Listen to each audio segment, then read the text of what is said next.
Meus irmãos, meus amigos,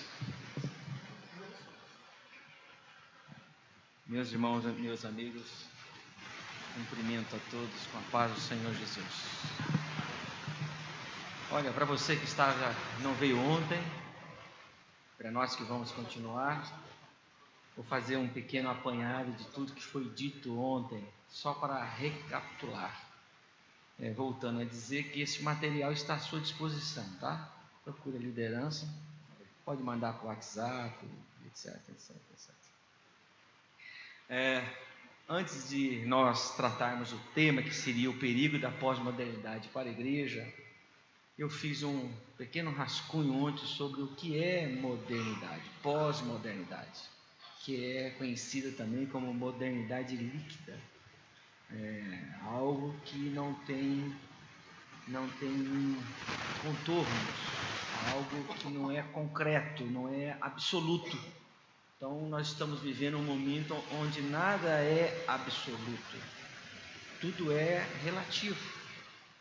E a alma do pós-modernismo, ou da modernidade líquida, é a ausência de valores e regras.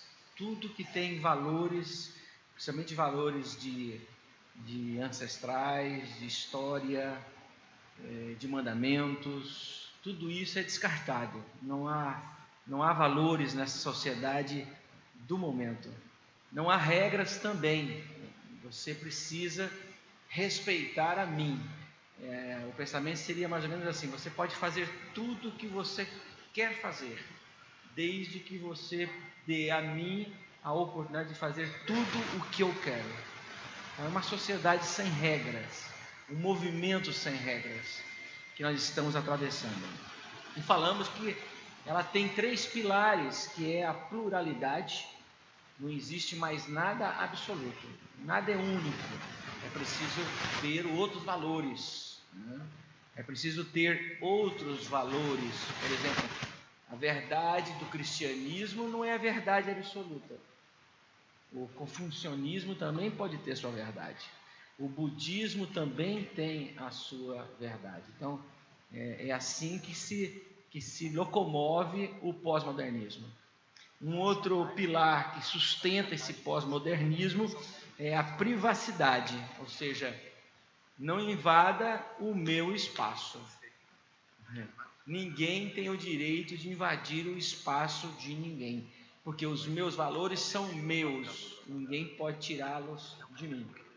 E por último, o terceiro pilar que está fundamentado o pós-modernismo é a secularização, ou seja, não há espiritualidade, não existe tradição, tudo é uma questão de racionalidade.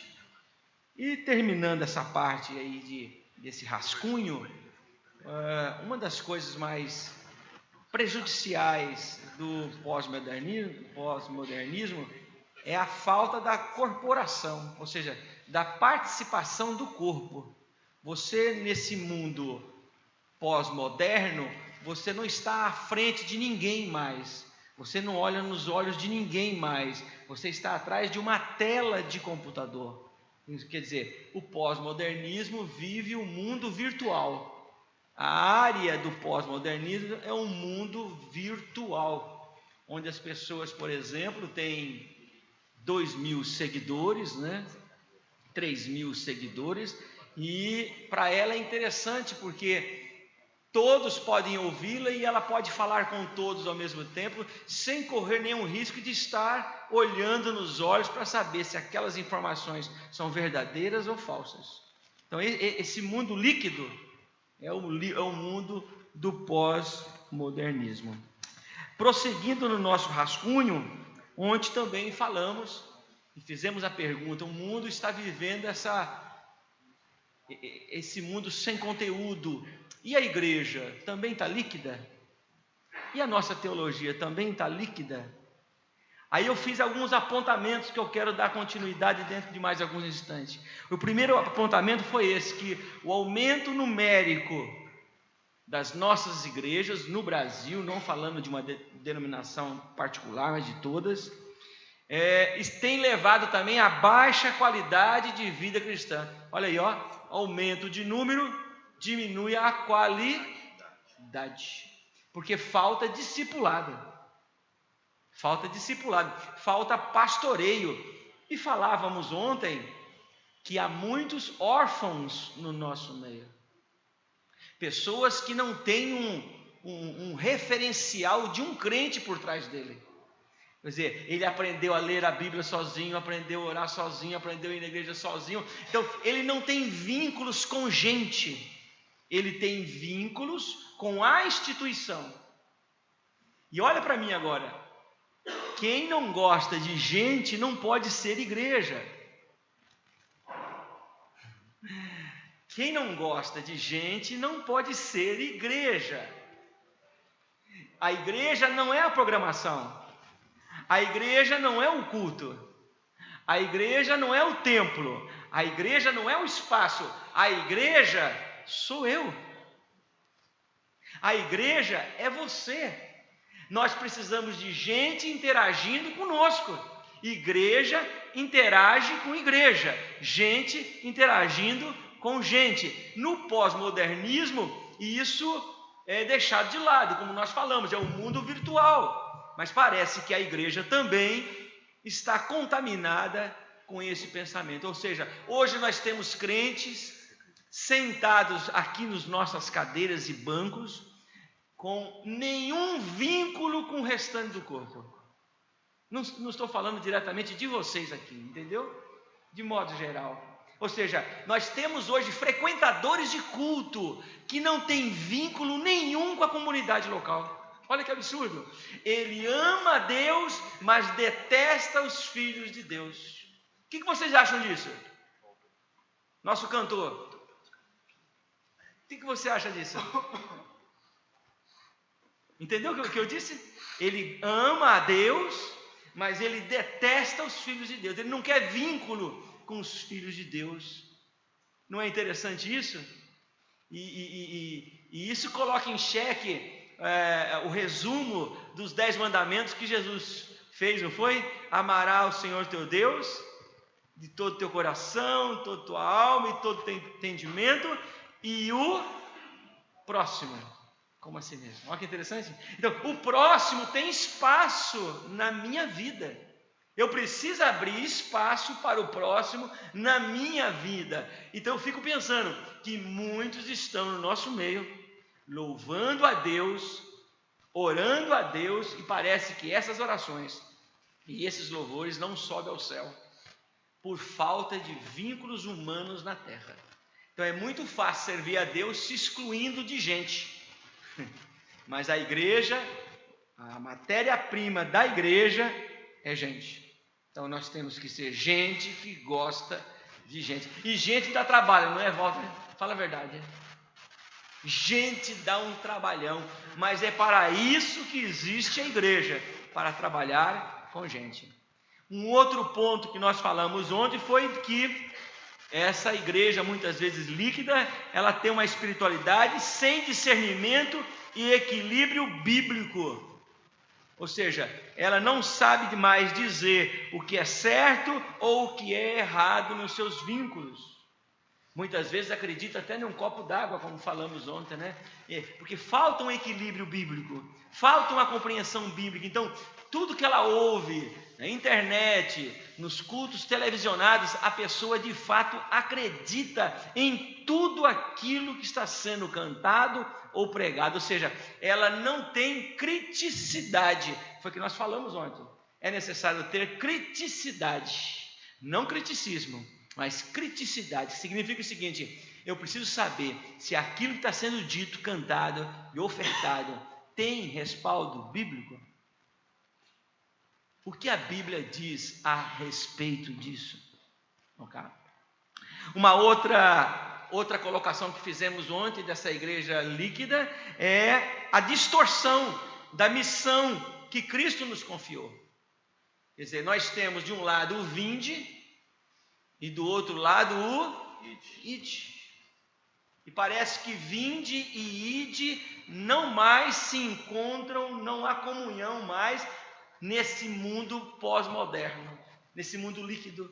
As pessoas não querem pagar preço nenhum para levar a mensagem de Jesus, mas querem Jesus a qualquer preço. Elas querem se beneficiar da bênção, mas não querem abraçar a missão do abençoador, que veio nessa terra, sofreu por nós, para nos trazer a mensagem. Então é possível termos pessoas na igreja hoje que nunca falou de Cristo para alguém, nunca encaminhou alguém para Cristo. É possível. E ontem falamos agora eu vou falar, para terminar, que essa igreja líquida também ela é problemática na seguinte área: há uma teologia pietista exacerbada. Você pode colocar aí? É isso aí, ó. Uma teologia pietista exacerbada, ou seja, eu amo a mim mesmo, em outras palavras. Eu amo a mim mesmo. O pós-modernismo está conseguindo colocar o homem no centro da nossa existência. Somos também antropocêntricos. O homem está sendo colocado no centro das atenções. Nós acreditamos mais nos homens e muitas vezes seguimos homens do que a direção do próprio Deus na nossa vida. O homem já tem tido um papel importante na nossa espiritualidade. Vejam como estamos. A negação da dor, mesmo que seja para afirmar a fé ou por atos pecaminosos cometidos. São duas situações interessantes aqui, ó. Mesmo que a dor nos leve a um fortalecimento da fé, ou mesmo que a dor seja por resultados de pecado na nossa vida, nós rejeitamos toda a dor. Olha que interessante, eu não estou rejeitando todo o pecado, eu estou rejeitando toda a dor. Quer dizer, o evangelho de hoje não permite que a pessoa sinta nenhum tipo de dor. O aceitar a Cristo hoje é sinônimo de que tudo vai dar certo. E isso não é verdade, sim ou não?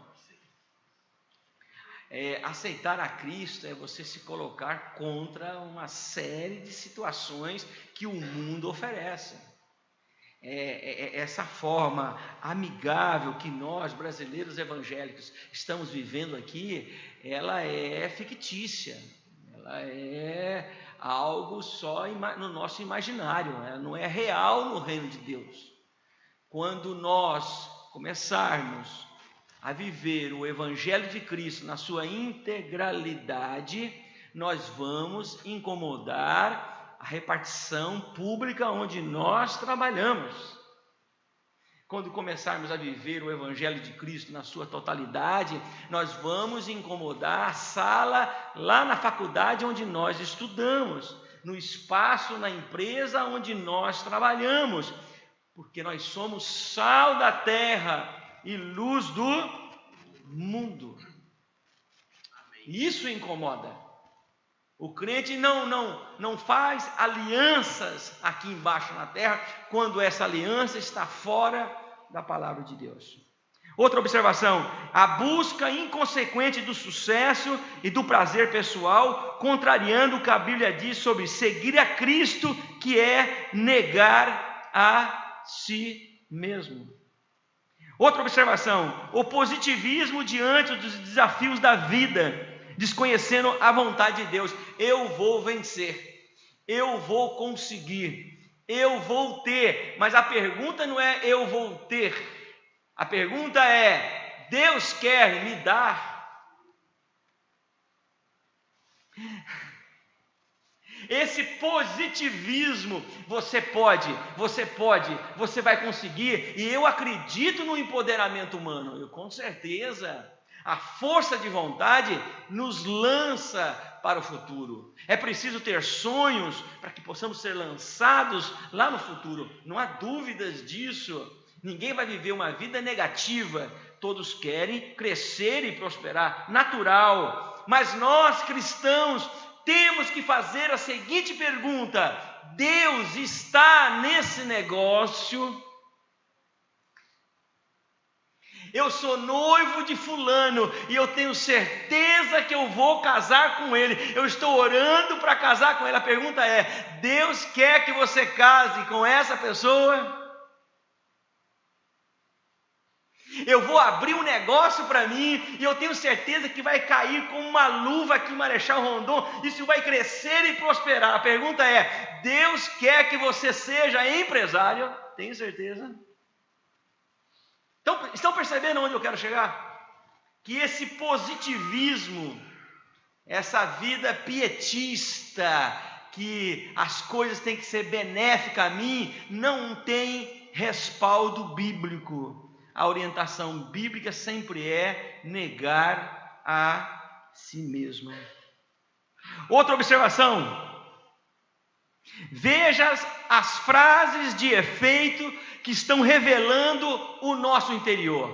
Olha, a primeira frase: eu determino. O que vocês acham dessa frase? Vocês já fizeram isso, já que eu sei.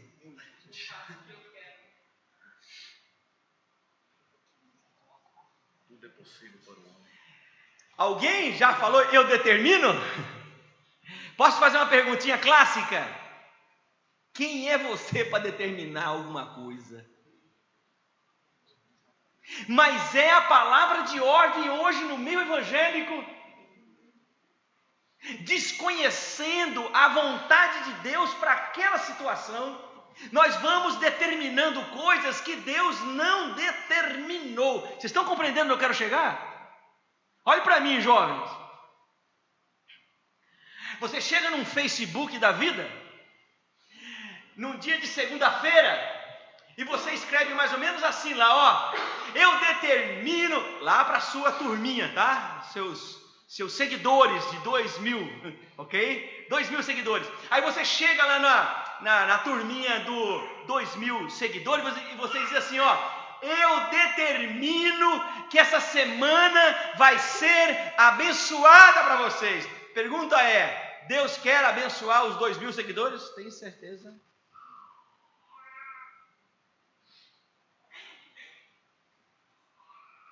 O que está havendo aqui?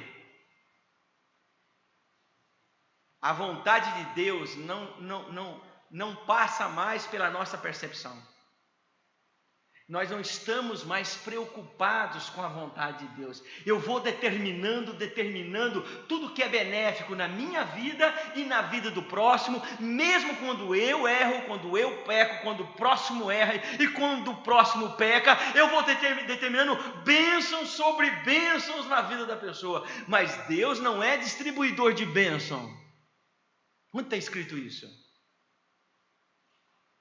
Onde está escrito isso que Deus semeia a bênção?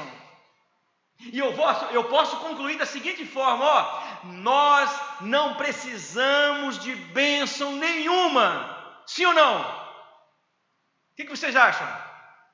Porque a maior bênção que nós recebemos foi Jesus morrer no nosso lugar na cruz do Calvário. Aleluia. Glória ao Senhor. Se Deus não desse mais nada para nós, e Ele tem dado, Ele tem sido gracioso e misericordioso para cada um de nós que estamos hoje aqui à tarde. Mas se Ele fechasse e encerrasse as portas do céu, Ele já teria dado o de maior valor de todas as bênçãos, que é o nosso nome escrito no livro da vida. Vamos dar uma salva de palmas para o nosso Deus? Glória a Deus.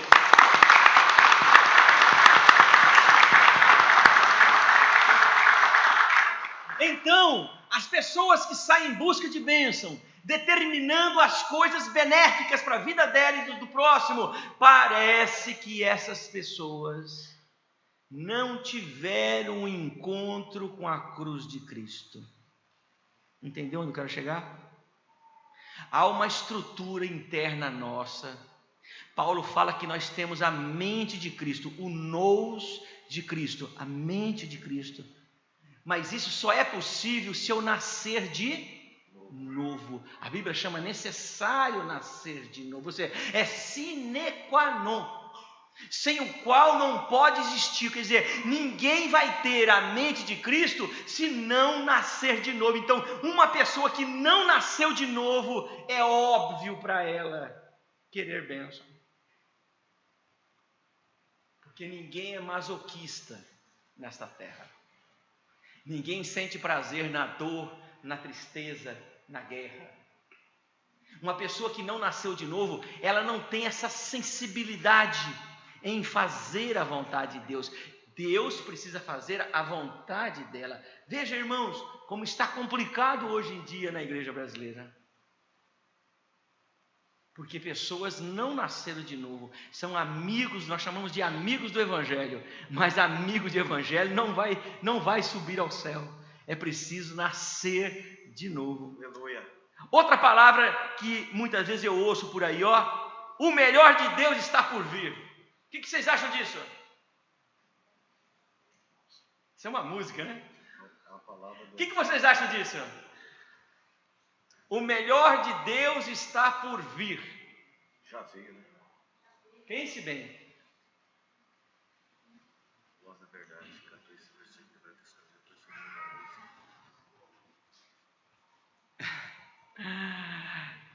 Olhe para mim. O céu não é interessante sem Cristo. A eternidade não é interessante sem Cristo. O melhor de Deus já veio. Qual é o melhor de Deus? Jesus Cristo. Percebeu o tempo verbal aqui? O melhor de Deus não está no futuro. O melhor de Deus está no passado. Ele morreu uma única vez por mim, para que os meus pecados pudessem ser apagados e o meu nome escrito no livro da vida. É verdade que a música que fala disso é a força da poesia, do poeta. Mas nós que não somos poetas, e isso cai no dia a dia, e as pessoas estão brigando com Deus, dizendo assim: não, o melhor de Deus está por vir. A pessoa não é um bom administrador, não administra bem a empresa, não entende de administração, e ele diz: o melhor de Deus está por vir. Não tem um bom relacionamento em casa, não é um bom esposo, não é uma boa esposa, não é um bom filho, e ele diz: o melhor ainda está por vir. Não está, não. Se você não trabalhar agora as diferenças, se você não confrontar agora as pessoas, se não há arrependimento agora, o futuro será trágico. O melhor de Deus está por vir. Veja como essa nova geração, essa modernidade líquida, ela vai trabalhando com chavões, e vai pegando esses chavões, sem ter a preocupação em saber se há respaldo bíblico ou não para isso, e vai vivendo isso no seu dia a dia, vai criando, eu diria, expectativas em relação ao futuro, que muitas vezes não há respaldo bíblico para aquela colocação. Uma outra frase que eu ouço muito: sou filho do rei. O que ele quer dizer com isso? Sou filho do rei. A palavra está com vocês. Nossos irmãos lá de Santa Rosa. Quando uma pessoa diz assim: eu sou filho do rei, o que ele quer dizer com isso?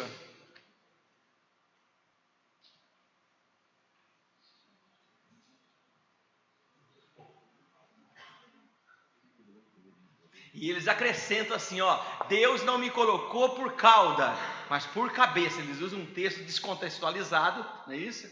E diz: Deus não me colocou por cauda, mas por cabeça. Quem diz essa frase acrescenta desse jeito. Olha, é verdade, nós somos filhos do rei, amém? Amém. Mas não para ocupar os primeiros lugares nesse mundo. Nós somos filhos do rei para ter um comportamento como o rei Jesus teve.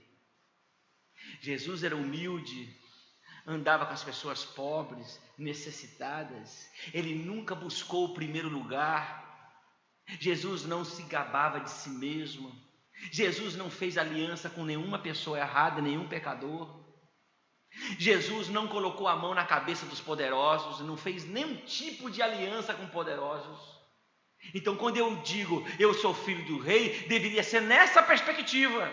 Mas o contrário se faz. Quando eu digo eu sou o filho do rei, significa o seguinte, ele não estudou para o vestibular, ok? Ele não pagou o preço de estudar para o vestibular e vai fazer a prova. E quando ele vai orar para a prova, ele ora assim: Jesus, eu sou o teu filho, Senhor. Eu preciso passar nessa prova. Ninguém fez essa oração, eu tenho certeza que não. Ninguém aqui fez essa oração. Então ele acha que por ser filho de Deus, a vaga lá na faculdade é dele. Não é não, viu? Se você não estudou, tá tudo perdido, viu? Deus não vai dar a você aquilo que você não tem. Você precisa estudar e confiar no seu esforço para poder passar também. O dono do mundo é meu Pai. Olha, cuidado com o que você está falando, né? Cuidado com o que você está falando, né? Depende da perspectiva. Jesus disse: o mundo jaz no maligno. Depende de que mundo, que cosmos você está se referindo quando diz o dono do mundo é meu Pai. Vamos prosseguir? Bem, eu penso que será muito difícil voltarmos ao caminho proposto pelo Eterno. O que vocês acham? A palavra está com vocês agora. Vou sair daqui do microfone, viu? Eu penso que será muito difícil voltar ao que é. A palavra está com vocês, me ajude aí. Você de camisa verde. Isso. Fala lá. Você entendeu minha colocação? Eu penso que é muito difícil agora, nesse momento, voltarmos àquela igreja, vamos dizer, antiga. Pela minha vida, eu há 4 anos atrás, eu era 4 não, 6 já, eu orava bem mais, eu tinha para ler a Bíblia, para sair para visitar as pessoas, e conforme eu, na minha visão, a gente vai crescendo, a gente vai tendo mais responsabilidade, e a gente passa a ter que estudar para uma faculdade, a trabalhar, a ajudar mais em casa, e ainda mais hoje que o Brasil está numa crise espiritual, está numa crise financeira, quem hoje tem, a maioria das pessoas pensa assim, se eu não tenho um diploma hoje, ou se eu não tenho algo a mais, eu lá na frente vai ser mais difícil para mim. Então a gente procura meios para estar numa situação melhor financeiramente, mas a gente às vezes acaba esquecendo do lado espiritual, do lado igreja que a gente deve ser, e eu acho que é isso. Essas realidades, obrigado meu irmão, essas realidades que nós colocamos aqui desde ontem à noite, é possível contorná-las? É possível vencê-las? O que vocês acham? Sim ou não?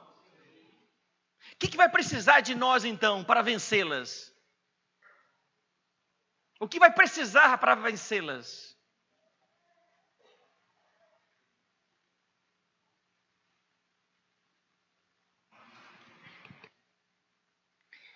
Pastor, eu acho que essa geração, a minha geração, ela é culpada do que está acontecendo. Eu tenho 56 anos, já falei. Eu acredito que a minha geração é culpada, porque quem está abrilhantando, cultivando esses pensamentos é a minha geração. Sim ou não? Não são vocês. É a minha geração. Não é isso? São os pastores de 40 anos até 60 anos. São eles que estão aí na mídia provocando tudo isso. Não são vocês. Vocês não são culpados disso. Agora, segura lá. Senta aí na cadeira direita para não cair. Mas quem vai receber o abacaxi nas mãos vão ser vocês. Porque eu já tenho mais passado do que futuro. Eu já tenho mais passado do que futuro. Eu não sou mais jovem. Meus dias estão contados. Contados. Mas vocês têm mais futuro do que passado. Então, tudo isso que nós estamos plantando agora vai cair nas tuas mãos. E a pergunta é: vocês estão preparados para entrar nessa jogada, nesse time? Os pastores de amanhã estão aqui me ouvindo agora. As missionárias estão aqui me ouvindo agora. Tem 16 anos, 18 anos, 20 anos. Mas são eles, pastor, que vão pegar tudo isso na mão. E vão ter condições de elaborar uma saída para tudo isso. Eu ouvi algo extraordinário de um europeu. Ele disse o seguinte, falando da nação dele, tá? Não vou dizer o nome da nação. Ele disse o seguinte: a minha nação levou 600 anos para se secularizar. A nação dele hoje, Deus foi banido da nação dele, tá? Ele disse: a minha nação levou 600 anos para se secularizar. E o Brasil tem se secularizado nos últimos 30 anos. Quer dizer, a nação brasileira está cometendo os mesmos pecados que a nação dele, só que a nação dele levou 600 anos para cometer esses pecados. E nós brasileiros estamos cometendo o mesmo pecado, os mesmos pecados nos últimos 30 anos. Quer dizer, o futuro nosso como nação evangélica, se Deus não intervir, se o nascer de novo não for algo na nossa preocupação, da nossa pauta, eu temo em que vocês vão ter uma igreja no futuro muito difícil de se lidar. Pastor, a visão da minha pessoa, hoje tudo é feito em base de parcerias. Quanto mais parceiro nós temos, melhor nós estamos na sociedade. Estamos esquecendo de formar uma parceria com Jesus. E aí a gente se opta por parceria com políticos, grandes empresários e grandes homens, que levam a igreja à derroca. Muito obrigado. É verdade, meu irmão. Esse tipo de parceria não vai resolver os problemas da igreja, né? E precisamos mudar o nosso diálogo com vocês. Os nossos encontros, eu quero até parabenizá-los, tá? Os nossos encontros precisam ter esse feedback, sim ou não? Nós precisamos parar de chorar em culto e dar risada em culto e encarar as nossas mazelas de frente. É muito bonito chorar no culto. É muito gostoso ouvir uma mensagem impactante, mas eu vou dizer agora como pastor, o Brasil está ouvindo mensagens impactantes e não acontece nada. Queridos, nós estamos gravando as letras mais bonitas da nação. O Brasil está exportando música, mas essas músicas e essas pregações não estão mudando o conteúdo da igreja brasileira. Não é de se pensar? Queridos, nós temos muitos doutores no nosso meio. Nós temos muitos mestres no nosso meio. Mas esses mestres e esses doutores não conseguem resolver o problema da igreja brasileira.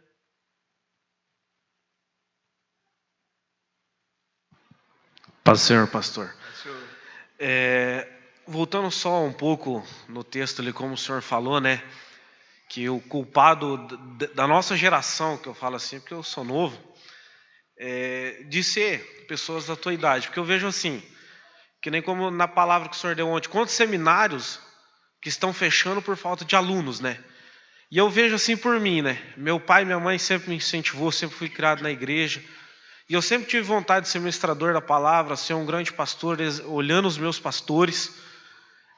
Só que eu vejo assim, quando eu cheguei numa idade que eu tinha que definir o que eu seria para um futuro, eu não tive esse incentivo tanto dos meus pais.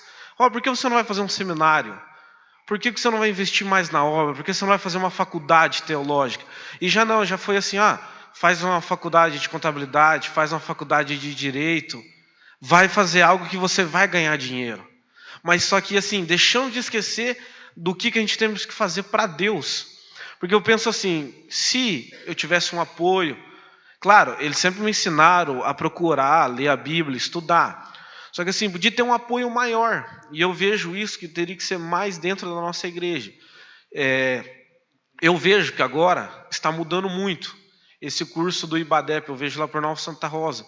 Tem muitos jovens sedentos buscando a palavra de Deus. Que bênção. Que nem na nossa escola dominical, a gente tinha muitos que passaram e falaram assim, não vai dar certo. Muitos já tentaram, só que a gente começou agora, a gente estamos 1 ano e pouco, já acabou uma lição lá, e está muito bem, porque assim, a gente está vendo que os jovens agora estão buscando.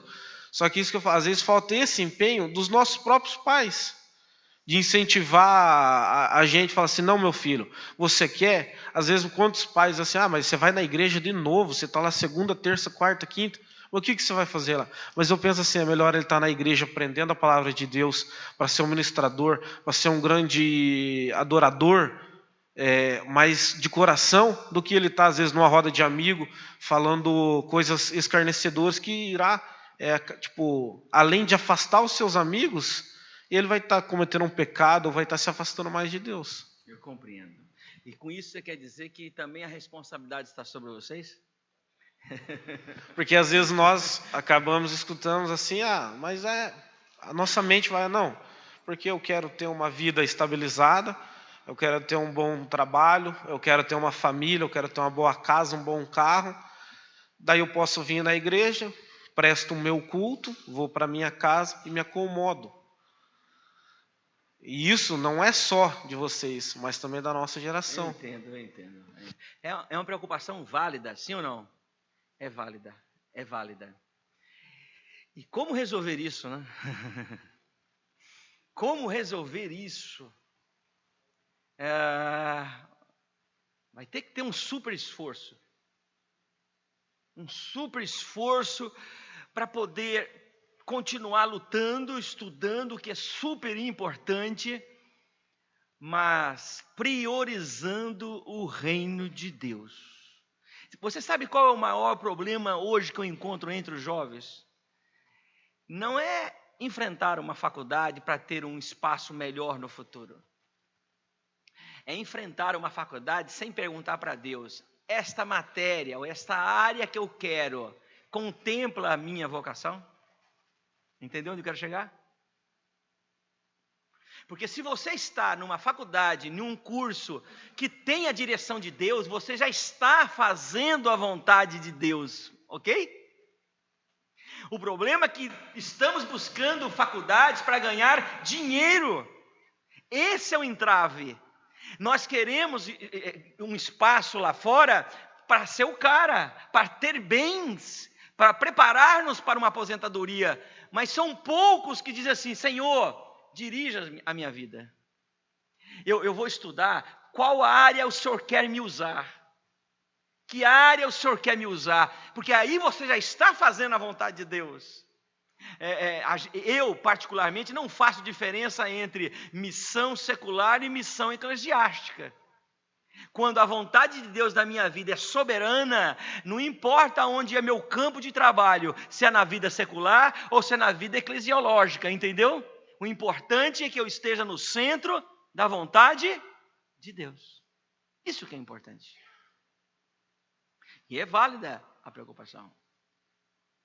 Há um tempo atrás, uma irmã me procurou pedindo oração para o seu filho. E eu disse, vamos orar.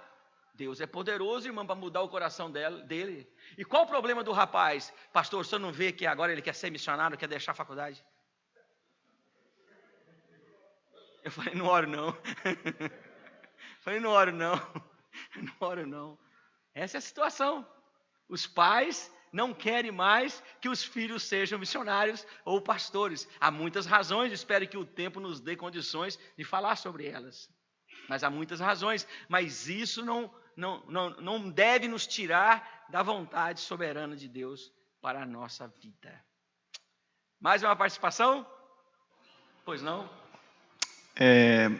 Até um pensamento aqui que eu fiquei fomentando em casa, ouvindo a palestra que o senhor deu ontem, que como nós não conseguimos influenciar e assim, até mesmo mudar esse curso, né, de tudo que está ocorrendo até mesmo na nação, com tantos litores, né, litores de conhecimento que nós temos, editoras, pessoas que pregam a palavra, vamos supor, filmes acerca, né, tipo, para as pessoas, vamos supor, que não tem aquela sede de pegar um livro para ler. E como nós não influenciamos nisso, como tipo, a nossa vida pública, ou até mesmo a nossa vida pessoal está tão destruída dessa forma, sendo que nós temos tantas pessoas e maneiras de influenciar.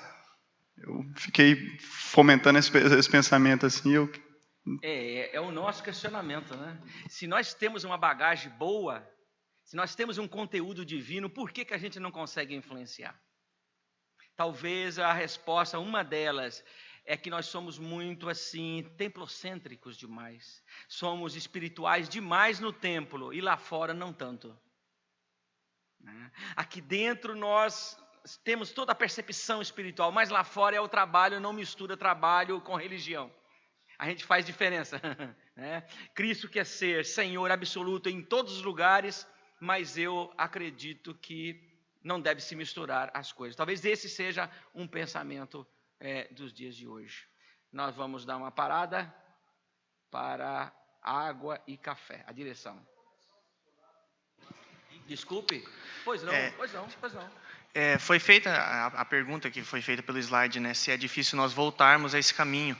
O sábio, em Provérbios 3, 5 e 6, ele vai dizer que nós precisamos confiar no Senhor e não no nosso próprio entendimento, e reconhecer Ele como nosso Senhor, os nossos caminhos, para que Ele endireite. Verdade. Então, o que falta para nós voltarmos é o confiar no Senhor, porque com o pós-modernismo nós confiamos em nós mesmos e nos outros, e nós não reconhecemos Ele como aquele que nós devemos confiar no nosso caminho. Verdade. Então, como fazer para voltar? É confiando nele e reconhecendo ao Senhor como nosso... Há aquele texto clássico, né? Se o meu povo, que se chama pelo meu nome, se humilhar, orar e se arrepender dos seus maus caminhos, então ouvirei do céu, perdoarei os seus pecados, sararei esta terra. Então, é isso aí. Assim, quem precisa se arrepender parece... Vou falar talvez no segundo momento agora. Quem mais precisa se arrepender não é a nação brasileira, é a igreja evangélica brasileira.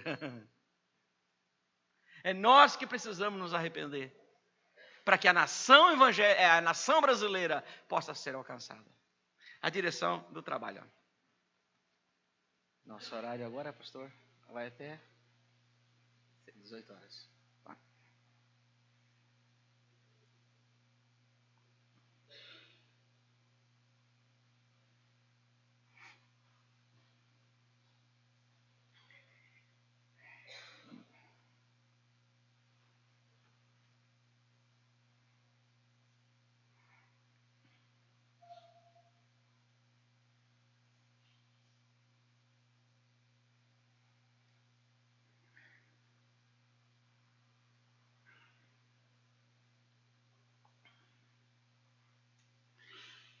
Vamos continuar, voltando só em bem, eu penso que será muito difícil voltarmos ao caminho proposto pelo Eterno. Só uma questão técnica, tá? As nações que passaram por uma secularização, elas não conseguiram voltar para o caminho do Eterno.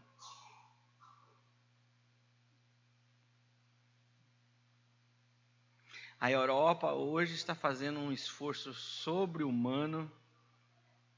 O mundo todo está mandando missionário para a Europa. Depois, parece que depois que o território que Cristo reinou é perdido, as hostes espirituais da maldade parece que elas duplicam, né? Triplicam. a sua malignidade.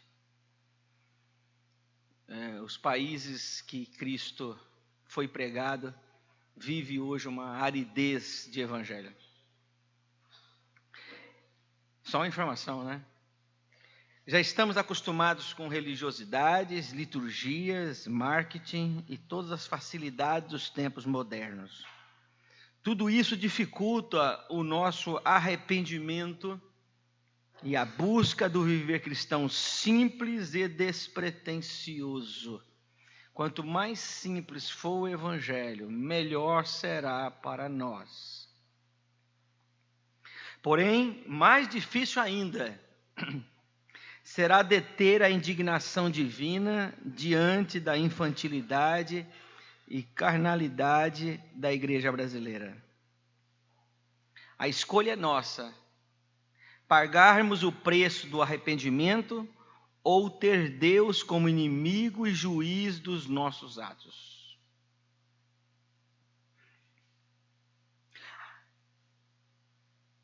A escolha é nossa: ficarmos com a Bíblia ou seguirmos figurinhas de sucesso do meio gospel. É uma escolha que fazemos. Não esqueçamos que o governo de Cristo já começou, e começou por nós e em nós. Primeiro em nós, depois no mundo todo. Eu gostaria que você escrevesse isso, anotasse isso. O governo de Cristo já começou, e começou por nós e em nós.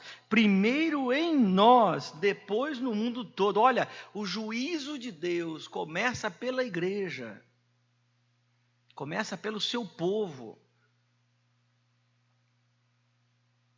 Não, é como eu disse no intervalo, antes do intervalo, quem tem que se arrepender não é a nação brasileira, é a igreja evangélica brasileira. Se nós nos arrependermos, nós vamos conseguir atender às necessidades do povo brasileiro, em relação à vida eterna, Cristo, salvação, alegria no Espírito Santo.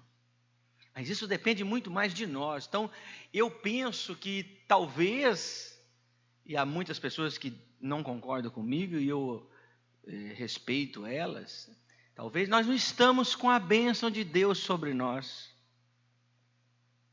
Talvez nós já estamos com a mão de Deus pesando sobre nós. Qual é a prova disso, pastor Wilson? Da mesma forma que se abre igreja hoje com facilidade, com a mesma facilidade se fecha igreja hoje. Olha que interessante, dados informativos para vocês, ó. E discutíamos isso quando víamos para cá. A quantidade de obreiros que estão desistindo do ministério pastoral é assustador. Nós falamos sobre seminário, não foi? Hoje aqui. Há muitos obreiros desistindo, há muitos pastores desistindo. Pior do que desistir são os suicídios pastorais que estão ocorrendo no país todo. Então percebe que interessante esse entrave que estamos vivendo. Quem deveria estar à frente da obra de Deus está desistindo. Por quê? Estamos cansados. Os pastores estão cansados.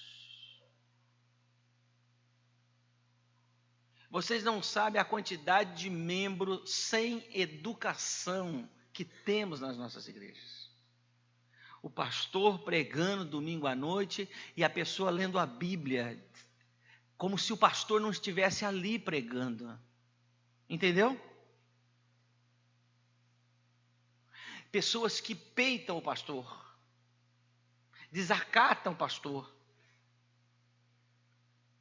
Você aguenta isso do seu irmão, concorda comigo?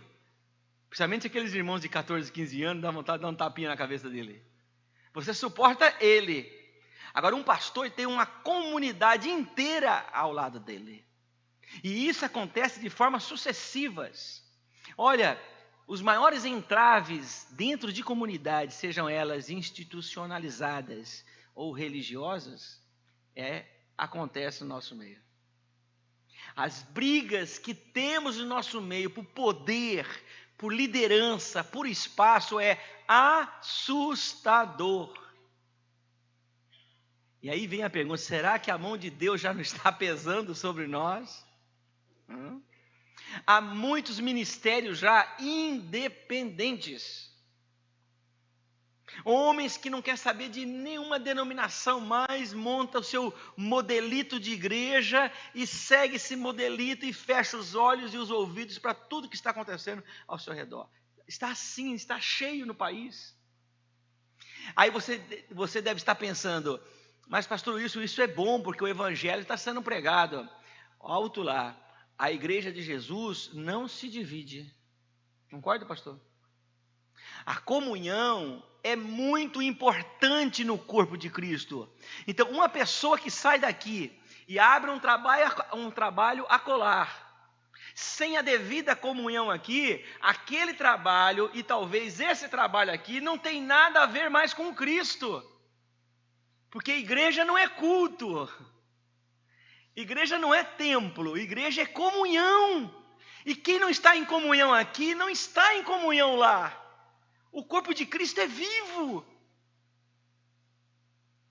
Não tem como fugir do Espírito de Deus. Quem não perdoar aqui, vai ser incomodado pelo Espírito lá. Não importa o que ele esteja fazendo lá, pregando, fazendo missões, é preciso perdoar. Porque a igreja, ela vive de forma comum. Tudo e todos sentem a mesma coisa. Continuemos a nossa leitura. Lembremos o tratamento que Jeová fez com seu povo. Ele não poupou Israel. E eu coloquei aqui 2 versículos para nós lermos nesta tarde. Quer colocar lá para nós na tela? Vamos ler juntos? E vós...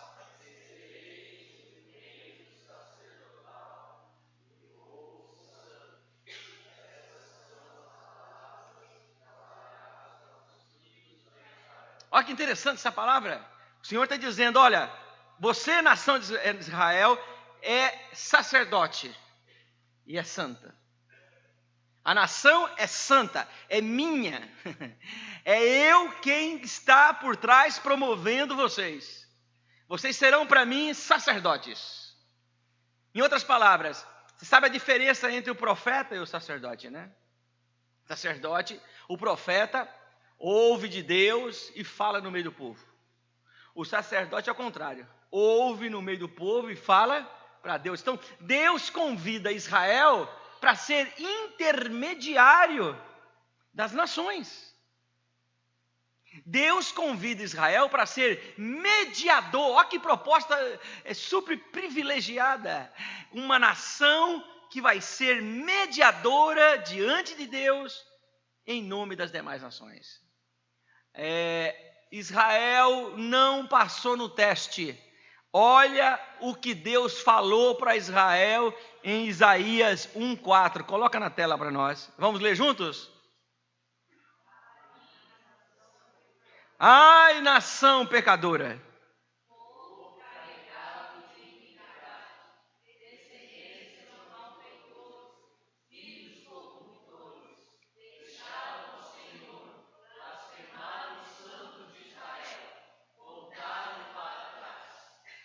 O que vocês acham desses 2 textos? Não é forte?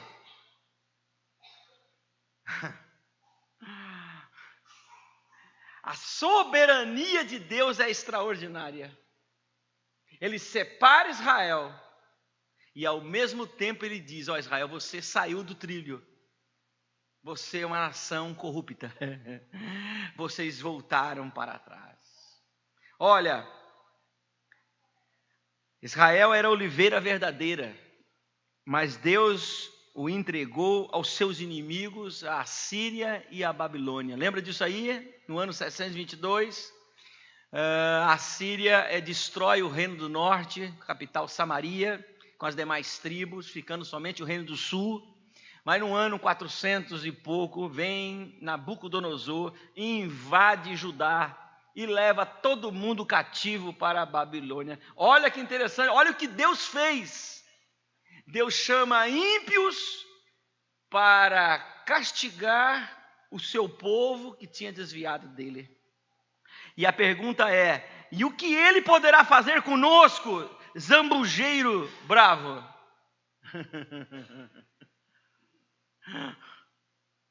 Se a oliveira verdadeira foi banida da sua presença, Israel é oliveira verdadeira, nação pura, foi chamada exclusivamente para servir ao Senhor, e Deus os entregou aos seus malfeitores, aos carrascos da Síria e da Babilônia.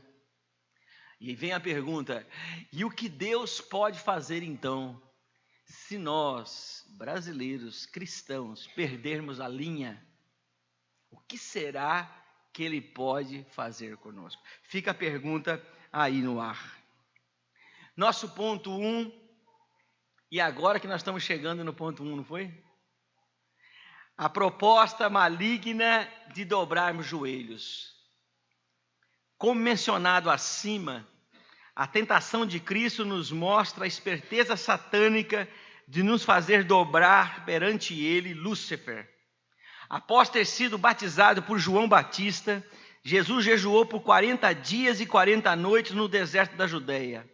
Durante esse período, o diabo apareceu para tentá-lo. O texto nos diz, vamos ler juntos? Novamente,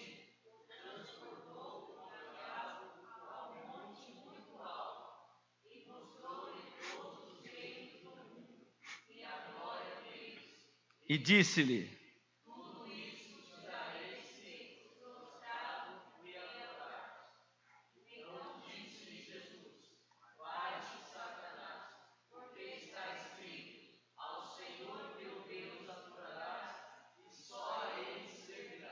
a última tentativa do diabo para dobrar os joelhos de Cristo, depois de lhe apresentar pães e a proteção dos anjos, o inimigo lhe ofereceu o mundo com toda a sua glória. A última cartada de Lúcifer foi mostrar o mundo para Jesus. Eu posso pensar que o diabo lhe ofereceu não somente o mundo físico, mas também o espiritual, com toda a sua cintilância, se é que ele tem algum controle sobre tudo isso. Eu acredito que não. Isso me parece mais um engodo satânico. O que vocês acham? Tudo isso te darei. O diabo tem alguma coisa? Entendeu onde eu quero chegar? Para mim é ser um engodo satânico. Mas ele apresentou a Jesus o mundo e disse: eu vou te dar isso aí. Mas o mais importante é, primeiro, a oferta é realmente encantadora. Ser o dono do mundo não é para qualquer um. O que vocês acham disso? É uma oferta encantadora que Lúcifer coloca diante de Cristo. Ser o dono do mundo com todas as suas riquezas, poder e glória. É muita coisa, gente, não é pouca não. É algo que enche os nossos olhos, aliás, é sonho de consumo daqueles que não conhecem Jesus como Salvador. Hoje o grande problema dos homens é essa onipotência humana, né? Os homens querem mandar, os homens querem o primeiro lugar. O diabo sabe, conhece tudo isso e oferece para ele, para os homens, a oportunidade de dominar o mundo. Cristo rejeitou o ser o dono do mundo. Não foi? Cristo disse: para trás de mim, Satanás. Cristo rejeitou ser o dono do mundo. O que estava então em jogo é que para ser salvador dos homens, necessariamente deve haver rejeição aos encantos do mundo.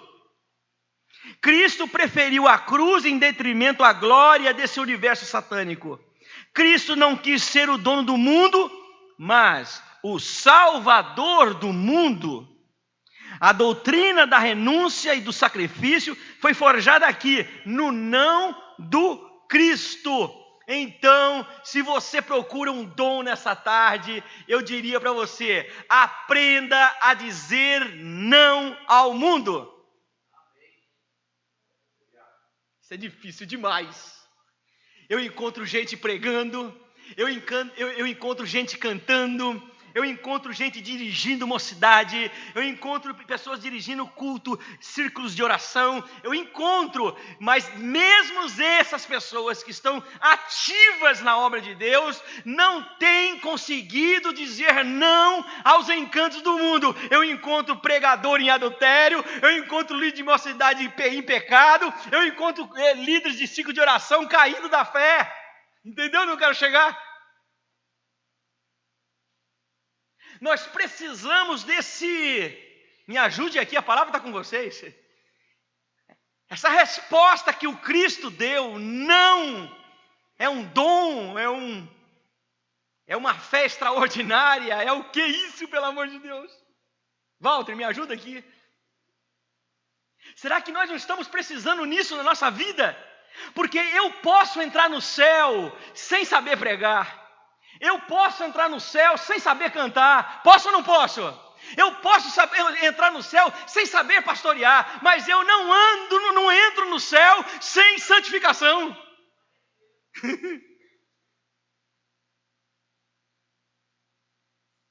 Eu não entro no céu se eu não conseguir dizer não ao mundo.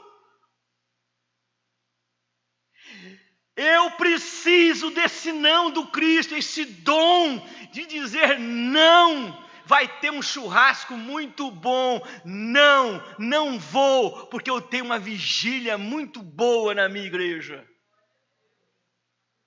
Vou te fazer feliz, eu sou um homem próspero. Não, eu quero casar com um servo de Deus, mesmo que ele não tenha onde morar. Você vai ser próspero nessa área, você vai crescer e multiplicar. Você tem que dizer: não, eu não quero me mostrar, eu não quero me aparecer. Eu prefiro a simplicidade de vida do que entrar no jogo satânico. Gente do céu, se vocês procuram um dom, achamos ele nessa tarde. O dom de dizer não. Dificílimo demais. Quando eu fui consagrado ao pastorado, um ancião me chamou e disse assim: irmão Wilson, não esqueça que você vai ser vencedor em todas as áreas. Mas se você não conseguir dizer não aprender a dizer não, você não tem como desenvolver o seu ministério. Eu pensei que aquilo era palavrinhas de entrelinhas de final de consagração pastoral. Quando o tempo foi passando, eu fui percebendo que eu não tinha o dom de dizer não, entendeu? Comecei a ser manipulado pela própria comunidade onde eu pastoreava. Comecei a ser manipulado por líderes superiores a mim, a qual eu trabalhava. Eu não conseguia dizer não e descobri que eu não tinha o dom de dizer não. E o diabo apresenta Jesus ao mundo e ele diz: não, eu não quero o mundo. O cristão, como seu seguidor de Cristo, deve aprender a renunciar toda sorte de vida fácil que não provém do céu e aceitar o sacrifício como forma de batismo para permanecer no reino de Deus. Nossa saída nesse pós-moderno é buscar o dom de dizer não. Veja o que foi que nós escrevemos aí, junto comigo. Não andar com crente carnal. E há crente carnal dentro da igreja. Não namore com qualquer um que tem carnalidade no nosso meio. Tem mentiroso, sem vergonha, cretino no nosso meio. Aprenda a dizer não para esses homens e essas mulheres. Dentro da própria igreja. O juízo de Deus começa dentro da própria igreja. Não é no mundo, é aqui dentro. Junto comigo. Não andar. Segundo. Terceiro.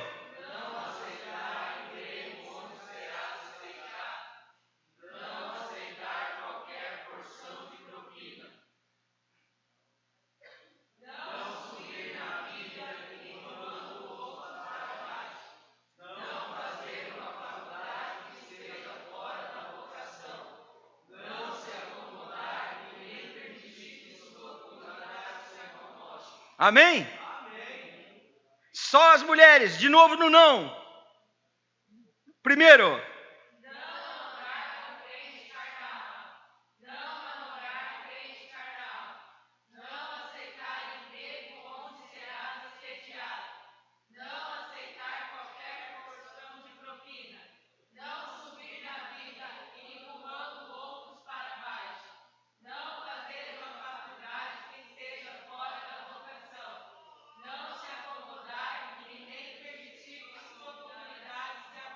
Só os homens. Não andar com crente carnal. Não namorar crente carnal. Não aceitar emprego onde serás assediado. Não aceitar qualquer porção de propina. Não subir na vida empurrando outros para baixo.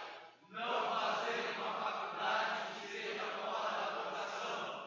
Não se acomodar e nem permitir que sua comunidade se acomode. Quantos podem dizer amém? Amém. E aleluia. Estou sentindo de Deus de orar.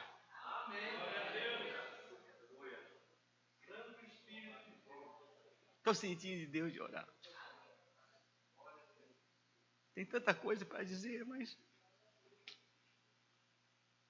Eita Deus, glória. Eita Senhor. Santo. Aprenda a dizer não. Tenha o dom de dizer não. Coloque a sua mão no ombro da pessoa que está do seu lado aí.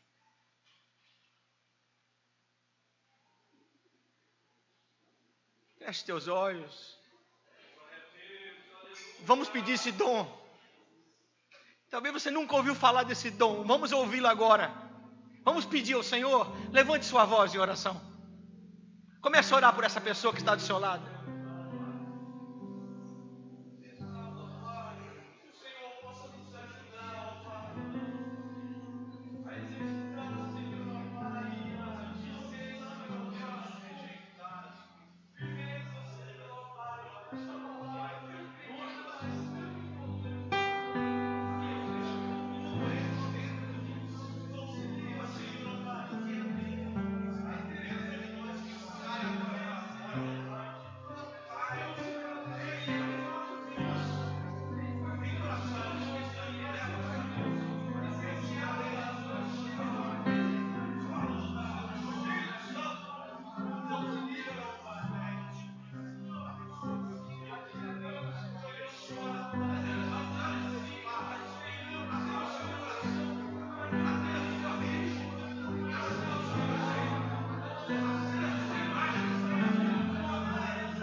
Dá-nos força, Senhor, dá-nos a tua graça, Senhor.